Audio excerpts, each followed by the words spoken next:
5年前，裴玉费尽心思要与我和离。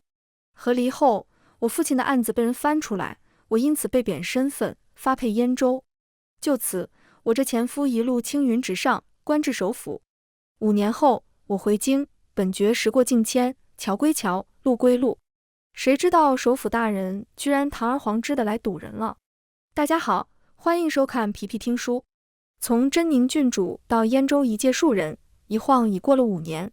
郡主2字说起来贵重，只因太后连我父亲战死，母亲又郁郁寡欢而去，留我一个小孩子孤苦无依，便封我为郡主，把我养在身边，对我也十分疼爱。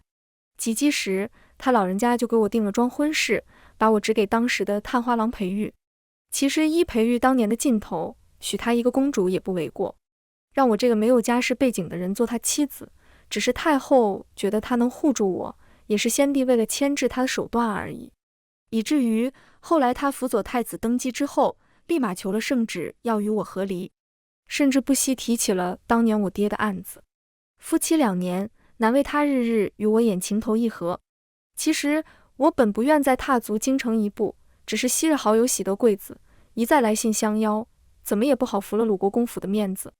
当初我落狱时，宋韵一个闺阁大小姐不顾家人反对，四处为我奔走，为这情谊我怎么都得来一趟。本来事情都已经过去，我心底也归于平静了，只是临近京城，总会生出几分怅然。阿旭一觉睡醒了，便撩开车帘，哈着气开口：这雪又下起来，京城哪里都不如燕州好，冷得人心里发闷。他是我在燕州开茶坊时的伙计，是个直来直往的性子。我也拢紧衣服附和道：是很冷，我们待2天就走。娘子为何不多住些10日？您在这里长大，就不想去以前熟悉的地方逛逛？我淡然一笑，走了5年了，熟悉的地方也陌生了，没什么好逛的。茶坊好不容易有起色，不好关太久。再者，雇马车和车夫也不便宜，再拖几日到了年关，价钱便是1天一个样了。我正想着事，马车猛然停了下来，车夫惊惧的声音响起：这么晚了，不知道那位贵人出城呢？这么大个阵仗，怎么走这边小门？马车门豁然打开，车夫缩着脖子站在外头，冷风夹着雪灌了进来。娘子，咱得下来避一避贵人，要退让一旁，让贵人先过去。我心下也是一惊，这么晚还出城的，也只有世家子弟了吧？这确实开罪不起。按理说这些贵人都走城东正门的，我不欲多生事端，连忙拉着阿旭下车，想行礼退让。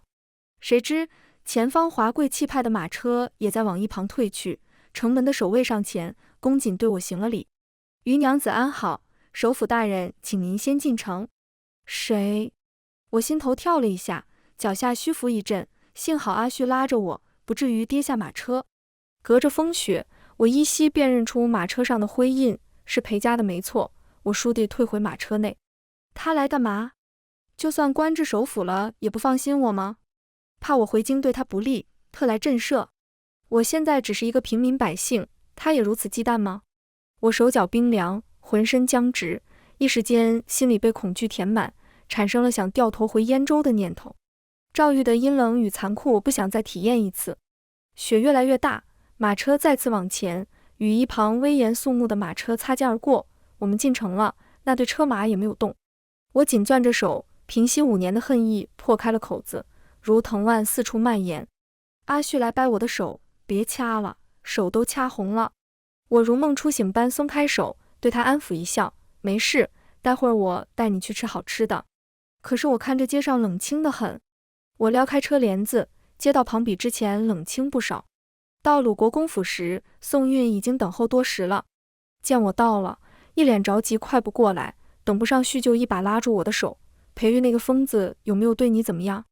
他是个急性子，拉着我上上下下看了个遍，最后长舒一口气。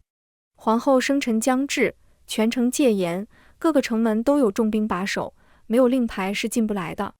我本来去接你，却被裴玉的人赶了回来，他现在真是越来越疯了。阿韵说起话来就没完了，我拉了拉他的手：好了，不说别人了，外面冷，先进去。5年前我在赵玉病入膏肓时，也是这么拉着他的手。他泣不成声地告诉我太后去了，留下一道懿旨，让陛下放我出赵狱。我接过一纸，上面字字诛心，此生漫漫，易算完满，唯余真，让哀家寝食难安。望陛下念哀家亲缘浅薄，放这小女一条生路，贬她为庶人，将她发配燕州，乐此余生。她膝下无儿女，陛下虽有孝心，也跟她不亲近。她守了一辈子规矩，勤恳了一辈子，最后却为我去求陛下。我攥着一纸，泪如雨下。阿运说太后去时精神恍惚，直愣愣地看着堂前书案，说这儿读书累了，要给她端碗甜浆喝。我与太后都是皇城中的孤女，她独自走过半生，又护住了我。其实我对爹娘没什么记忆，我爹一直驻守边关，当年明明是皇子一味冲锋落了圈套，却给了我爹一个押送粮草不利的罪名。即便如此，他还是死在了战场上。不久我娘也病逝了，听太后说，当年我刚学会走路，如今他们又用我爹不存在的罪名来压我。罪状下来时，我弃了最后一丝执拗，认罪伏法，被发配到燕州。晚上跟阿运聊了许久，我又梦到了以前的事。洞房花烛夜，我盖着盖头，十分忐忑，京中贵女众多，我并不出众，更没有好的家世，日后在官途上也不能给他助力。这桩婚事完全是太后替我强求来的。门开了，脚步声渐近，我屏住呼吸，盖头掀开，映入眼帘一张恣意风流的脸。以前远远看着探花郎，他总是冷着一张脸，没想到他笑起来这么好看。裴玉笑意深深，他在袖子里捣鼓一会儿，摸出2串葡萄来。这葡萄是别处进贡的，我特意拿来给你尝尝。虽然你在宫里也能吃到这些，但是我拿的总归不一样。他脸颊微红，不住挠头。我穿着嫁衣，捧着2串葡萄，与他相视而笑。夏夜里蝉鸣声声，我们坐在窗边吃葡萄。晚风微冷，他想了想，从对面坐到我左手边来，为我挡住了侵袭的风。葡萄清甜的滋味入了嘴，身侧的人时不时转过头来对我笑。那个人笑得太过美好，如春见映寒月，潺潺流到人心里去。那时我觉得我们是世间再普通不过的小夫妻，他诚心待我，我亦坦然对他，日子总会过得下去。事到如今，再回头去看看那些恰到好处的撩拨，处心积虑的示好，甚至那些摄人心魄的笑，里面有几分真心呢？一梦黄粱，醒来惊出满身的冷汗，我猛地坐起来，心里很不踏实。醒了就再睡不着了，生怕一闭眼自己又身处赵狱，不见天日。鲁国公府的百日宴很是热闹，我坐在角落里看宋韵忙个不停。阿旭眼睛直勾勾地盯着面前的菜，就等着开席。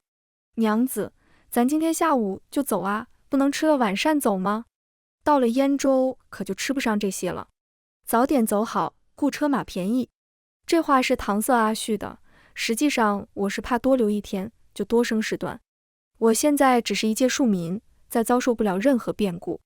不知什么人到了，厅内原本闹哄哄的宾客突然静了下来，紧接着府门口爆发激烈的争吵，听着是宋韵的声音：我可没给你发请帖，鲁国公府更是请不起你这尊大佛，你端的什么心思收一收，不要怪我不给首府大人脸面。我攥紧了袖子里的手，宋韵话音刚落，穿着黑色大氅，一脸肃穆的裴玉就出现在门口。他没有听宋韵骂他，锐利的目光直射过来，定在我身上。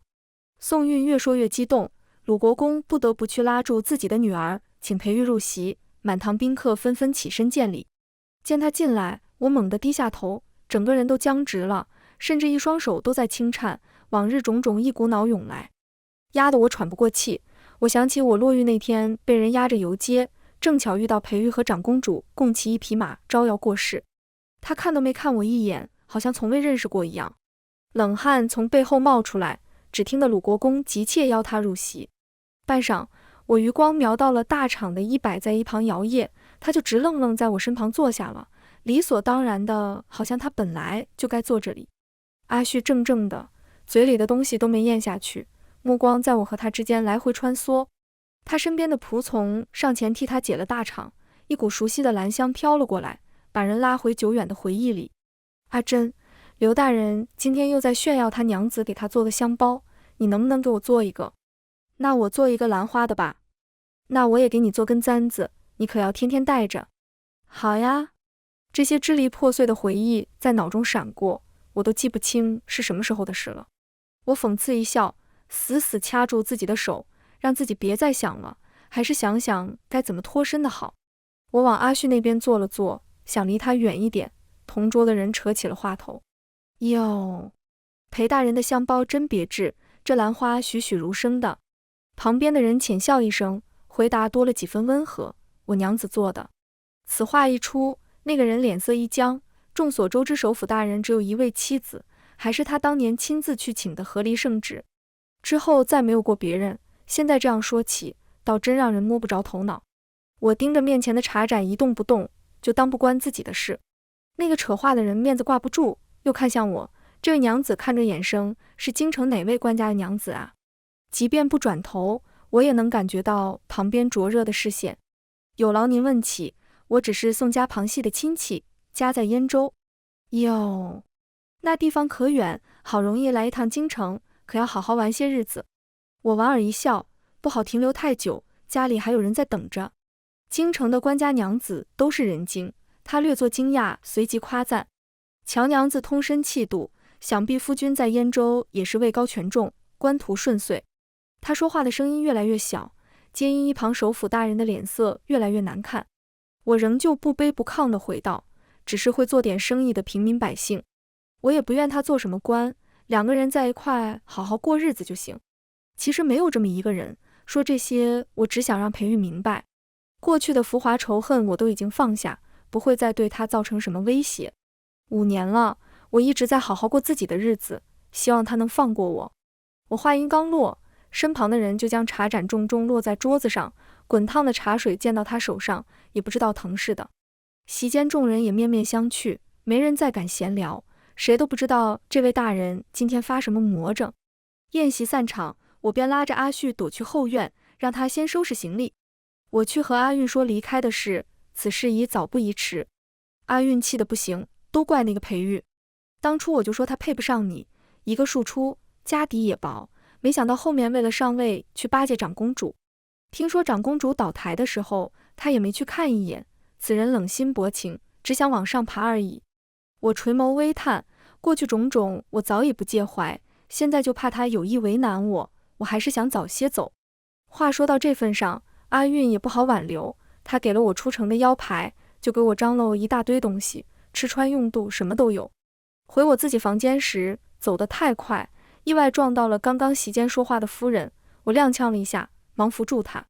她陪笑一声，也扶了我一下，直到看到我里衣袖摆上的兰花，她眼中笑意退散，深深看我一眼。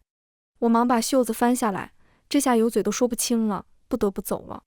傍晚，我与阿旭坐上了返程的马车，雪又开始下了，越来越大，似乎有意阻拦一样。这雪一直下，走不了多远就得找客栈歇脚。阿旭一脸担忧地看着窗外，我疲惫地揉了揉额间，能走多远走多远。我心里越发不安，就算今天下刀子，也要尽快离开。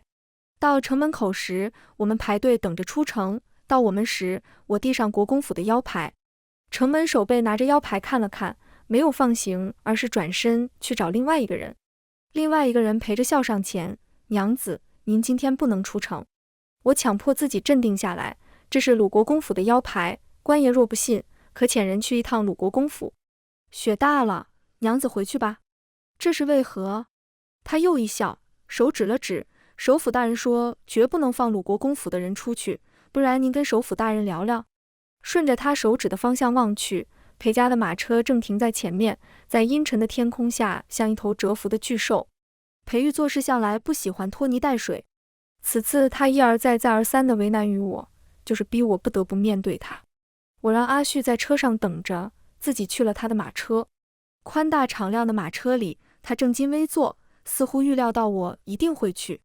只是短短几个时辰不见，他脸色惨白，不知道是不是生病了。我先向他行礼，民女问裴大人安好。他定定看着我半晌，才挥手示意我坐下，又冷冷一笑：这么急着回去见你情郎？我抬头对上他隐忍愤恨的目光，继续恭敬道：是，若大人能网开一面，民女不胜感激。他深深看我一眼，忍俊不禁：阿珍，你还是不会说谎，恐怕你自己的都不知道。你一说谎就爱绕手指。以前你生病不想喝药，也是这么骗我。我没有被拆穿的恼羞成怒，更没有心情陪他回忆从前。我彻底冷了下来，那些刻意压制的恨意都涌了上来。我酸楚一叹，裴玉，我真的不明白，你为什么不放过我？我什么都没有了。他脸上的笑瞬间消失，就那么愣愣看着我。我提起仅有的力气，这次回来真的是为了送运。那从前呢？你不恨我吗？你不想知道为什么？毕竟我们从前也那么相爱。从前，我呢喃着这2个字，越发觉得他可笑。我一个一无所有的人都不执着从前了，他如今权倾天下，还在乎什么从前呢？恨不能让我好过半分，我也不想去深究为什么。相爱，你骗到自己都信了吗？砰！他猛地甩开面前的小几，拽着我的手腕把我拉进怀里。为什么不恨我？凭什么不恨我？我在你心里一点位置都没有吗？连恨都不能分我一点吗？说着他眼眶红了，我感觉手腕上湿湿的，居然有血从他手上蜿蜒流出来。你受伤了。我一边提醒他，一边想挣脱开，他却死死禁锢着我，一个劲儿地说些没头没脑的话。你梳妆台我每日都去擦，你养的茉莉掉一朵花瓣我都心疼，你却连恨都不恨我，你心里根本从来就没有我。车外守卫听着动静，急道：余娘子，今日大人闹到鲁国公府去，陛下罚了他30鞭，他受完刑就来找你，请您担待一些。我凭什么担待？我被逼急了，抬手一巴掌扇在裴玉脸上，一声清脆的响声，他放开了我，捂着脸愣了一下，不怒反笑。你是恨我的对不对？你打我解恨就多打几下，打到不恨了，是不是可以爱我了？疯子！陛下怎么不打死你？阿韵说的没错，他的确是疯了。裴玉偏执一笑，就算打死我，我也要来找你。一丝鲜血沿着他嘴角流出，他往一边倒去，笨拙地过来拉我的手。阿珍，我给你做的簪子首饰盒都放不下了。裴玉强行把我带走了，没有去陛下赐给他的府邸，而是去了我们从前住的小院。这辈子我都没想过我还能回来。绕过长廊就是我们的房间，小轩窗半掩着，露出里面的妆台。以前裴玉去上职的时候，总会在这里站一会儿，看我坐在里面描眉簪发，有时也探进身子来，让我帮他整理官帽，然后拽着窗头上的海棠花枝一阵乱摇，待我身上铺满落花，又笑着跑开。本来快忘记的事，一见到这窗都想起来了。当年探花郎笑得意气风发，如今首府大人再不会那样笑了。丫鬟进来铺床，我依旧惦记着要走的事情。阿旭没见我回去，肯定会去鲁国公府搬救兵。余娘子，我家大人受伤晕过去了，管事说请您不要拘礼，一切照从前来就行。请问我什么时候可以走？丫鬟纠结地看着我，回道：这个奴婢不清楚，听说是长公主下令留您。这一天波折不断，我已经心力交瘁，现在又来一个长公主，裴玉究竟想干什么？又像5年前一样，牺牲我去讨好长公主吗？5年前我们是夫妻，尚且有东西可以搭进去，现在我们什么关系都没有，他还想牺牲什么？我的命吗？余娘子不用太担心，长公主已经被软禁起来了。这令也是通过皇后娘娘下的，说是请您进宫参加皇后娘娘生辰宴。我什么身份，怎么配进宫？只怕是有去无回，好不容易在燕州有立足之地，又是一场空吗？我这辈子所有的期待都在落空。小时候想双亲健在，结果事与愿违。成亲时想与他白头偕老，共赴余生，结果被毫不留情地抛下。现在想靠自己一双手安稳余生，不再寄希望于别人，可又被困在这方寸之地。第二天裴玉下职回来，我端坐在窗前，屋子里什么东西都没有动。他脸色依旧惨白，却依然装出精神很好的样子。以前总做梦，梦见你坐在这里，今天竟成了真。什么时候放我走？他眼中闪过一丝阴鸷，又恢复平常。你怎么还带着木簪？匣子里有很多簪子，都是你喜欢的。我冷冷一笑，裴玉，我可是在皇宫里长大的，被教的在知书达理，宫里的下作手段我也是知道的。我默然看着他，声音如淬了冰，你若执意让我进宫，我什么都做得出来。何况我也是下过诏狱的人，在里面也见识了不少手段。听到诏狱二字，裴玉低下了头，嘴唇紧紧抿着，他如此疼惜的模样，倒真像从前的样子。但我知道，自由是太后替我求来的，更是我自己小心翼翼守着的。若现在谁想夺走，不如就拼上这条命，反正我只有一条命了，没什么可以失去的。裴玉虚伪的表情终于出现一道裂痕，他从袖子里掏出一封奏折递给我。阿珍，兔子急了也只是会咬人而已，你以为鲁国公府能把我怎么样吗？宋家参我的奏折根本递不到陛下跟前去。我紧紧攥着奏折，看向裴玉的眼神再掩饰不住恨意。我深吸一口气，你究竟想要什么？我身上还有什么价值让你如此费尽心机？骤然间，他似乎卸掉所有的力气，大概我还心存妄念，想你回到我身边。皇后生辰，入宫庆贺的人皆是簪缨世家。首府的车在宫门口停下，便有一堆人上来攀谈。我跟在裴玉身后下车，围上来的人纷纷探头打量。李夫人的消息是真的，真宁郡主回来了。叫什么真宁郡主啊，早就不是了。她乘首府大人的车驾来，难道？还是不要随意揣测。裴玉退了一步，与我并肩而立，这动作从前发生过无数次，熟悉到现在都觉得好像应该是这样的，可早已物是人非。见此情形，原本想来攀谈的人都不敢妄动，毕竟我曾经是被贬的。我低着头往前走，我在这里长大，闭着眼睛都知道该怎么走。裴玉就不疾不徐地跟在我身旁，好像故意迎合我的速度。公道上人来人往，他这样实在是故意引人注目。我停下来，愤怒地瞪着他，他一脸不以为意的样子，颇有几分他从前的无赖模样。刚走过3道宫门，一个管事宫女就走了过来。裴大人安好，听说余娘子回来了，皇后娘娘实在想念，想找余娘子叙叙旧。该来的还是来了，我按下心中阴沉，莞尔一笑，转过头慢慢凑近裴玉耳边，他像被施了定身咒，除了双颊飞起红霞，整个人一动不动。刚刚在马车上，我在你茶里下了蛊，解药只有我知道，若我今天死在这里，你也没命活。我撤回身子，恶狠狠地瞪着他。裴玉轻笑一声，眼中全无对死亡的恐惧，而是俯身在我耳边戏谑道：如此，你便是要和我生死与共了吗？宫女把我带到一处宫殿，一位打扮华贵的女子站在门口，是皇后。她疏离地看我一眼，多年不见，你还是老样子，若太后还在，大抵会欣慰的。宫里皇子公主众多，她一颗心都巴巴掏给一个外人。听到太后，我低下了头。宫里皇子公主是很多，可没一个把太后当作亲人。皇后冷哼一声，你走就走了，还回来干什么？一回来就搅浑水。裴玉向来痴心官场，却几次3番的冲撞陛下，还有长公主，软禁的好好的，突然要寻死。我抬眼看向皇后，温柔一笑，若说搅浑水，也比不上皇后娘娘。当初您用了什么手段，陛下现在还不知道吧？她脸色突变，惊惧的快把眼珠子瞪出来。我跟在太后身边长大的，她说在宫里睁一只眼闭一只眼才能活得好，可是那些就是我到如今也记得很清楚。于真，你不要胡来，本宫随时可以要你的命。我无所谓的摊手，我这条命不重要，若我害怕喊出一些话来，娘娘知道的，宫里到处都是耳朵，再离谱的事情也会有人去求证的。毕竟后果这么多人，就只有一个皇后。够了，只是陛下心疼长公主，终日茶饭不思，长公主说只想见一见你，才让你进宫。如此，我悬着的心稍微落了落，她打开身后的门，示意我进去。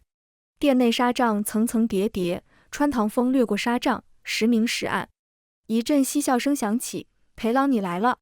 一只形容枯槁的手撩开我面前的纱帐，原本张扬的人似被吸干了灵气。他满心欢喜的样子瞬间定住，嘴角压了下去。皇兄又骗我说好让裴郎来看我的。我沉沉开口，长公主。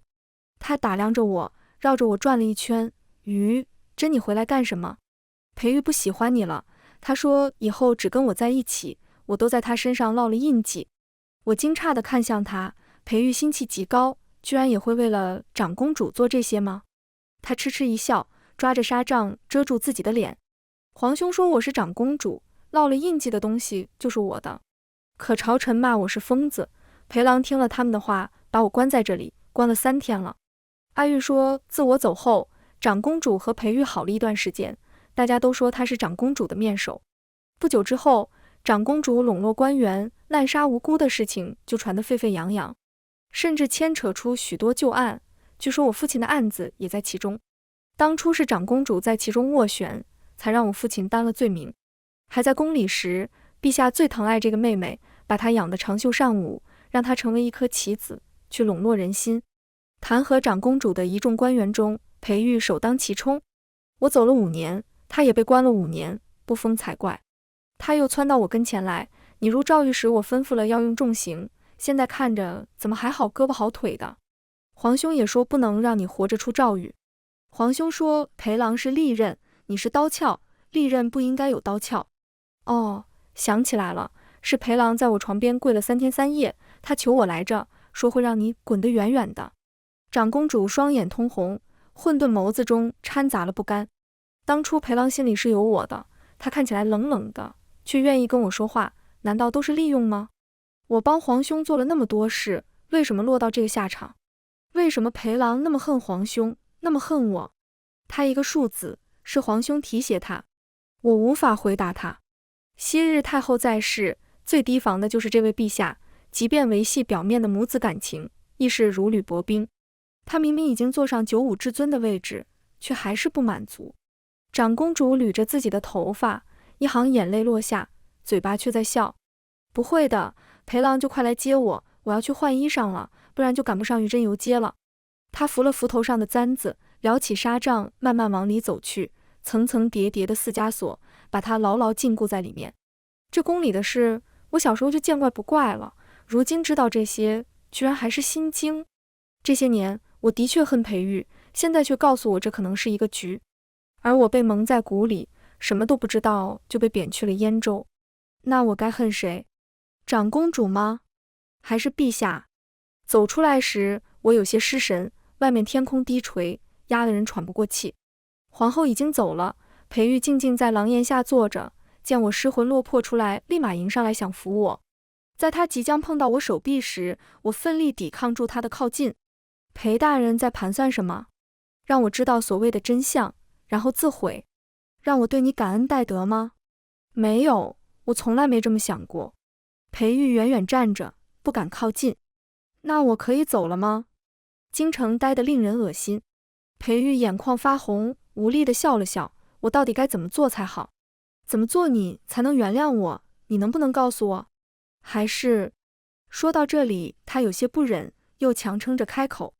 还是你只是想着奉旨成婚，根本没有爱过我？不然你也告诉我好了，告诉我你不爱我，或许我就死心了。我低头隐忍颤抖着叹息，裴玉，成婚那天我看见了你写的婚书，我的眼泪不止，划过脸颊，冷风一吹就变成刀尖扎进心里。婚书上说唯愿心意相通，携手与共，你说说我们可是心意相通？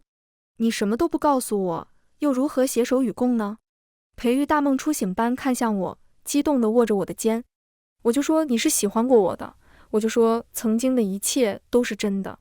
他双手捧上我的脸，想擦去我的眼泪，我拉开他的手。那是曾经，我们早就没关系了。不，你想听什么？想知道什么我通通说给你听。当初与你和离是我羽翼未丰，不知道如何对付皇上和长公主，我生怕你牵扯进来。裴大人不必多说了，天快黑了，我赶着出城。我决绝地看着他，心里觉得再犹豫下去，怎么都对不起那自怨自艾的5年。裴玉希冀带光的眸子慢慢熄灭，他颓然一笑。那你还有什么未了的心愿吗？我都可以为你做到。我想了想，那就愿我们余生再不相见。出城的马车上，阿旭一直偷瞄我，那灼热的目光在我身上溜来溜去，我实在受不了。说吧，什么事？我看出来了，你还喜欢他，为什么不留下呢？我平静地看着窗外，也许吧，但是不敢再喜欢了，迈出那一步的勇气已经用完了。阿旭没再说话。1月后，我们回到了燕州，我的小茶馆对面有一家酒楼正在筹备开业。看这气势，瞧这派头，东家来头不小，就算在京城，这样雕梁画栋的酒楼也没几家。这样一对比，显得我的小茶馆十分寒酸。我忧心往后的营生该怎么做，想着要不要挪位置。那想对面的掌柜先找来了，说我店里茶点不错，他想我日后供应1-2种茶点到酒楼，还开出令人满意的价钱。我自然是很愿意了，便顺道问起他们东家是哪里人，想拜会一下。掌柜的不太自然地搪塞过去，东家在外地云游，归期不知。既然如此，我也不好再说什么。只是酒楼还未开业，京城就发生了一件大事，陛下病逝，4皇子登基，举国哗然。不知道这是跟那人有没有关系，只是像他的风格，谋定而后动，他最擅长的就是蛰伏。3月后，酒楼终于筹备好开业了。彼时正值初春，对面的鞭炮炸得震天响，宾客络绎不绝，小茶馆的客人自然少些。阿旭瞪着对面的牌匾，酸溜溜地念叨：“不就开个酒楼，到处挂满红绸子，弄得跟成婚似的。”我宽慰他几句，便低头专心揉面团，没注意到对面楼里有人过来。直到清俊的声音响起：“老板娘可否借我些盐？今日开业，旺季买盐了。”这话引来周围一阵哄笑，我也忍不住笑，拍拍手上的粉，转身给他拿盐。再回头看清来人时，我的心直往下掉，手里的盐罐子险些掉在地上。他扶着我的手，稳住了盐罐子。裴玉眉眼带笑，正式介绍一下，我是对面的老板，以后我们就是邻居了。你怎么来了？不是说好再也不见了吗？我一时心急，也没在意是不是在大庭广众之下，直接说了出来。第二天，酒楼老板千里追妻的谣言就传遍街头巷尾，听说是家里不同意，那郎君抛了荣华富贵来找这娘子了。我怎么听说是这娘子负气离家，她带着孩子来求原谅的？都不是，是娘子喜欢上别人了，她来棒打鸳鸯的。裴玉又来我茶馆借盐，短短1月已经来了数回，生怕外面传得不够乱似的。我从灶台后面出来，拉他去后院说话。你究竟怎么回事？还不回京城吗？我辞官了。裴玉笑了笑，我出城时，宋运来拦了我，说你我少了些缘分，所以总是在错过时机，让我不要执着。他说的没错，可万事都属于人的选择，我想再试一试，若不顾一切，能不能再创造出属于我们的时机？我抬眼看他，一时晃了眼，好像看到当年探花郎意气风发的模样。不，他现在是首府大人，不，也不是首府，是裴玉。新婚之夜捧着葡萄给我的是他，为我做簪子的是他，与我夜话谈笑的人也是他。他摘下一旁的小花放在我手里，像成亲那天掏出葡萄一样。我院子的小花本来快死了，可整个3月长风配雨，裴玉又经常来侍弄。现在它们开得汹涌，勾得人心底枯萎的地方也跟着丰容。番外，裴玉第一次进宫是跟着他父兄，那时他14岁，进宫的机会是他母亲求来的。他母亲总盼着有朝一日，他能一飞冲天，压他兄长一头，也不算白费他这些年在裴府委曲求全。可刚进宫，他连贵人的面都没见着，而是被当作随行的小厮，被留在殿外。盛夏烈阳如火，他耷拉着脑袋站着，心头恨意渐生，恨刚刚父兄不为他解释，恨自己做得再好，也因为是庶子，不会有人高看一眼。还有旁边知晓一切，暗自嘲讽的宫人。进宫有什么用？费尽心思也见不着陛下一面。瞧着就是个心眼多的，小小年纪就如此会算计。裴玉厌恶地闭上眼睛，恨不得一拳砸到那人脸上。一阵轻盈的脚步响起，宫人立刻噤声跪下行礼，奴才参见真宁郡主。裴玉也跟着行礼，他倒是不知道还有一位真宁郡主。一双绣花鞋在他面前停下，清澈的声音响起：“太后说想看荷花，我采多了，你帮我拿一点好吗？”裴玉错愕地抬起头，隔着错落粉红的荷花，他看见一张白净灵巧的脸，女孩鼻尖有些晶莹的汗珠，她俏皮地使了个眼色。裴玉立刻反应过来，去接她递过来的荷花，跟着她进殿。他走在前面，微微侧过头宽慰：“宫里见风使多惯了，小公子不必挂怀。”怀里的荷花香气萦绕，裴玉盯着那轻快的背影，少年心动，难以自持。他平素装得克己复礼，实际无时无刻不在算计，遇上真正热忱的人，却慌了神。好在那天他让陛下记住了自己，后面一路走来，似乎都顺理成章。只有他自己知道这一路有多脏，可在阴暗肮脏，他也是世人眼中光鲜亮丽的探花郎。他拥有的很少，总得为自己多争取些东西，不然如何能配得上真宁郡主？新婚之夜，于真以为裴玉第一次见他，其实在他不知道的地方，裴玉已经偷偷看他千百次。在他面前，他可以永远做一个温柔和煦的人，直到陛下想利用他铲除异己。这些年他和长公主做的事，民间早已怨声载道，他绝不会与之同流。可是他拿什么去斗呢？没有家世，没有人脉，只有一个虚名。夜里他躺在床上，抱着于真，整夜睡不着，怀里的人太过柔软，好像下一刻就会碎掉。不能让他跟着自己去死。裴玉贪婪地摸着他的发顶。黑夜里，他的眼神悲怆又癫狂，许久不曾滋生的恨意开始蓬勃蔓延。他如此汲汲营营，到头来还是一场空欢喜。他时常在想，如果自己家世再好一些，不是个数字就好了，他们就不用分开5年。这5年里，他了无牵挂，也不把自己的命当命，他拼尽所有，也要皇帝和长公主付出代价。不是让他做利刃吗？不沾血如何做利刃？朝臣都骂他出身小门小户，手段阴狠，暴力无常。直到一封来自燕州的信被拦下，送到他手里，上面娟秀的字迹轻柔地抚平他所有的躁动难安。他一遍一遍抚过那些字，露出久违的笑，让人把信好好送去鲁国公府。原来他一直和宋运通信，后面来自燕州的每一封信都要先经过他的手，再到鲁国公府。他知道他的近况，他似乎再不想回来了，在那边置了宅子，开了茶馆。他学什么都快，做什么都能做好，待人亲切，生意必定会好。于真走后，裴玉常常彻夜无眠，睡不着的时候，就坐在于真常坐的小轩窗前，想他在干什么。他不敢派人去燕州，生怕陛下的人顺藤摸瓜。以前他常常枯坐一夜，想他过得好不好，现在知道了，他更是高兴不起来，因为他真打算了断个干净。信里他从未提及裴玉，而宋运提起他就说他现在残忍极端，说他疯了，这让裴玉十分恼火。为此他给鲁国公府使了不少绊子，恨不得把宋运那丫头抓过来，让他写自己一些好话。直到于真说要回来，裴玉看了好几遍信，才确认上面说的是真的。他等在城门口，看于真从那矮小马车里出来，隔着茫茫白雪，他身形消瘦，看见裴家的徽记，只有担忧与惊惧。那眼神快把裴玉的心扎穿了，他不敢再上前，生怕于真不敢进城，堆积5年的思念，让他忍不住一次次靠近，可他还是离开了。命运再次把难题抛给他，这次他毫不犹豫地确定了心里唯一的答案，他要摆脱一切，跟他走。于真对他而言，坦然赤诚的像一面镜子，照出了他的卑劣不堪，敏感多疑。如今他明白自己当年为何会动心了，大概那阴暗自卑的少年也想坦然赤诚地活一回。